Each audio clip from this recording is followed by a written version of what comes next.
11월 1일 토요일입니다. 에스라 1장 1절로 11절입니다. 바사왕 고레스 원년에 여호와께서 예레미야의 입을 통하여 하신 말씀을 이루게 하시려고 바사왕 고레스의 마음을 감동시키심에 그가 온 나라에 공포도 하고 조소도 내려 이르되 바사왕 고레스는 말하노니 하늘의 하나님 여호와께서 세상 모든 나라를 내게 주셨고 나에게 명령하사 유다 예루살렘에 성전을 건축하라 하셨나니 이스라엘의 하나님은 참 신이시라. 너희 중에 그의 백성된 자는 다 유다 예루살렘으로 올라가서 이스라엘의 하나님 여호와의 성전을 건축하라. 그는 예루살렘에 계신 하나님이시라. 그 남아있는 백성이 어느 곳에 머물러 살든지 그곳 사람들이 마땅히 은과 금과 그 밖의 물건을 짐승으로 도와주고 그 외에도 예루살렘에 세울 하나님의 성전을 위하여 예물을 기쁘게 드릴지니라 하였더라. 이에 유다와 베냐민 족장들과 제사장들과 레위 사람들과 그 마음이 하나님께 감동을 받고 올라가서 예루살렘의 여호와의 성전을 건축하고자 하는 자가 다 일어나니 그 사면 사람들이 은그릇과 금과 물품들과 짐승과 보물로 돕고 그 외에도 예물을 기쁘게 드렸더라. 고레스 왕이 또 여호와의 성전 그릇을 꺼내니 옛적에 느부갓네살이 예루살렘에서 옮겨다가 자기 신들의 신당에 두었던 것이라. 바사왕 고레스가 창고지기 미드르닷에게 명령하여 그 그릇들을 꺼내어 세어서 유다 총독 세스바살에게 넘겨주니 그 수는 금접시가 30개요 은접시가 1000개요 칼이 29개요 금대접이 30개요 그보다 못한 은대접이 410개요 그 밖에 그릇이 1000개이니 금은 그릇이 모두 5400개라. 사로잡힌 자를 바벨론에서 예루살렘으로 데리고 갈 때에 세스바살이 그 그릇들을 다 가지고 갔더라. 아멘. 기도하겠습니다. 하나님, 주신 하나님 말씀을 귀하게 붙듭니다. 한날도 주의 말씀으로 살게 하여 주옵소서. 영광을 드립니다. 예수님의 이름으로 기도드립나이다. 아멘. 새로운 성경의 또 시작입니다. 에스라서를 나눕니다. 에스라서 1장은 칙령으로 시작합니다. 칙령은 왕이 황제가 내리는 명령을 칙서 내지는 칙령이라고 하거든요. 근데 이 칙령의 내용이 상당히 놀랍습니다. 바사왕 고레스 원년에 여호와께서 예레미야 입을 통하여 하신 말씀을 이루게 하시려고 하나님의 말씀을 이루게 하시려고 이 칙령이 내렸다라고 말합니다. 바사왕 고레스의 마음을 감동시키심에 하나님은 사람의 마음을 움직여 당신의 뜻을 보이는 세상 가운데 이루게 하시는 거예요. 그가 온 나라에 공포도 하고 조소도 내려 이르되. 자, 그 내용이 뭐냐? 2절. 바사왕 고레스는 말하노니 하늘의 하나님 여호와께서 세상 모든 나라를 내게 주셨고 나에게 명령하사 유다 예루살렘에 성전을 건축하라 하셨나니. 자, 그 칙령의 내용이 뭐냐?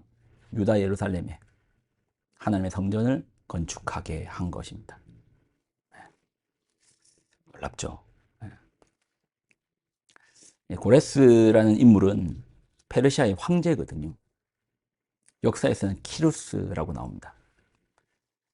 그는 페르시아의 창건자인데, 원래 페르시아는 이제 메대 왕국과 페르시아 왕국에 이제 합쳐진 거잖아요. 이 두 나라가 원래 이제 메대가 훨씬 더 컸거든요. 근데 이제 키루스가 이 두 나라를 합치고 바벨론을 정복함으로써 고대 근동의 새로운 맹주의 자리에 키루스, 고레스가 서게 되는 것입니다. 그런 그가 칙령을 내리는데 그 내용이 유다의 예루살렘 성전을 건축해라는 거예요. 하나님의 집을 이방인의 입을 통해서 건축하게 하시는 겁니다. 그리고 그가 사로잡았던 포로들도 해방시켜 주시는 겁니다. 당시 이제 포로라는 것이 재산이고 애써 포로로 잡은 그들을 돌려보낸다, 자유를 준다, 해방을 시킨다, 또 그들로 하여금 성전을 재건케 한다. 무슨 그런 일이 있을 수가 있나? 여러분, 우리 한번 역사해 보십시오. 그런 일이 있었던 적이 있는가? 그렇죠. 일본이 쳐들어와서 정복하고 조선 사람들을 해방시켜준다? 뭔가 말이 맞지 않잖아요. 역사에 상당히 이례적인 사건이 일어났습니다. 성경에 그냥 기록한 것만 그냥 사실 아닌 거 아니에요? 아니요. 근데 이 사건이 실제로 있었던 사건입니다. 실제로 페르시아 역사를 보면 고레스 실린더라고 있거든요. 실린더는 뭐냐면 이렇게 그 황토로 이렇게 둥근 모양의 황토로 일종의 도자기는 아니고 그러니까 실린더 이렇게 이제 돼 있는데 황토로 이제 글이 적혀 있거든요. 점토 문서죠. 거기에 보면 성소 복구에 대한 명령에 대한 기록이 남아져 있습니다. 그래서 좀 더 엄밀히 말하면 정복한 민족의 신상과 포로들을 고향으로 돌려보냈다라는 기록입니다. 그러니까 이스라엘 백성들만 돌려보낸 게 아니고 당시에 바벨론이라는 땅이 얼마나 많은 땅을 차지했고 얼마나 많은 민족의 사람들을 사로잡았겠습니까? 고레스가 바벨론을 침공하면서 새로 맹주의 자리에 서면서 이스라엘 백성뿐만 아니라 다른 포로로 잡혀온 사람들을 귀환시켜주면서 그들의 신전을 짓게 하게 한 그런 기록이 있습니다. 이 내용을 들으니까 약간 반감되죠. 이스라엘한테만 그런 줄 알았는데 다른 나라에도 그렇게 했다니까 약간 반감이 되죠. 그런데요, 성경이 참 놀라운 게, 여러분 이 내용을 좀 보십시오. 1장 1절 다시 한번 읽어볼게요. 바사왕 고레스 원년에 여호와께서 예레미야 입을 통하여 하신 말씀을 이루게 하시려고 고레스의 마음을 감동시키매 그가 온날에 공포도 하고 조서도 내려 이르되. 이런 직서를 내린 배경에는 하나님의 감동하심, 그 마음을, 고레스의 마음을 움직이시는 하나님의 일하심이 있었다라는 겁니다. 특별히 하나님께서 말씀하신 그 기록된 성경, 예레미야의 입을 통해서 나온 기록된 성경의 말씀을 응하게 하시려고 고레스의 마음을 움직이셨다라는 거예요. 고레스가 이런 직서를 내린 이유가 고레스 자신의 입장에서는 자신의 관대함을 보이기 위하여 그런 의미로 했을 수 있습니다. 그러나 성경은 그 마음을, 고레스의 마음을 움직이신 분이 하나님이시라는 거예요.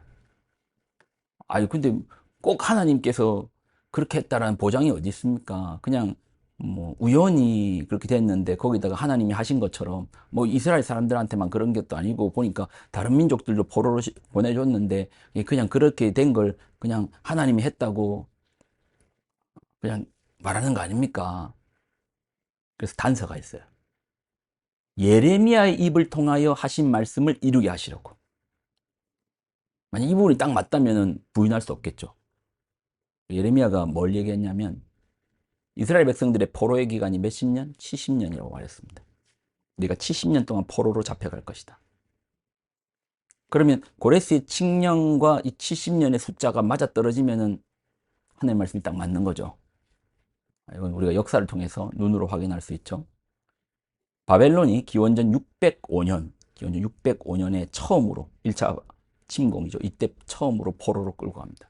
다니엘 같은 인물 이때 잡혀갔어요. 그리고 고레스의 칙령은 538년에 칙령이 반포됩니다. 그러면 605년에서 538년 대충 계산 때려보니까 68년인데 70년 아닌데요. 68년인데요. 얼추 70년 되는구나. 그게 아니고요. 칙령이 황제가 내린 칙령이 그러니까 이 당시에 페르시아의 땅덩어리가 얼마나 컸는데요. 바벨론보다 더 컸다니까요. 이 큰 땅덩어리에 황제의 칙령, 당시 KTX 없었다니까, 인터넷 없었다니까, 핸드폰 없었다니까요. 일일이 파발마로 사람들을 보냅니다. 그럼 전달되는 데만 시간이 1, 2년 걸리고요. 그래서 실제 시행 연도가 한 536년 또는 5년 오는 거예요. 그러니까 실제 70년이라는 시간이 맞다라는 거죠. 처음 포로로 끌려간 시점으로부터 예레미야가 예언한 대로 그 70년의 시간이 되었을 때 고레스의 입을 통해서 하나님은 포로를 귀환시켜라, 성전을 지어라 라는 말씀을 하신 겁니다. 말한 사람은 고레스지만 그 고레스의 마음을 움직이신 분이 누구시라는 겁니까? 하나님이시라는 거예요. 우리 하나님은 우리의 마음을 움직이시는 분입니다. 여러분의 마음도 하나님 앞에 열려 있으면 주께서 그 마음을 움직이실 겁니다. 이방인 황제 고레스의 마음도 움직이시는데 우리 마음인들 그렇겠죠. 오늘도 우리의 마음을 만져주시고 마음을 이해하시고 마음을 만지시고 또 누군가의 사람들의 마음들을 만지사 일하시고 역사를 만들어 가시는 하나님, 그 하나님을 의지하고 믿음으로 나갑시다. 기도하겠습니다. 하나님, 주신 하나님 말씀을 붙듭니다. 말씀을 통해서 우리의 마음을 만지시는 분이 하나님이심을, 사람들의 마음을 만져 역사를 이루시는 분이 하나님이심을 우리가 깨닫게 하여 주옵소서. 영광을 드립니다. 감사드립니다. 예수님의 이름으로 기도드립니다. 아멘.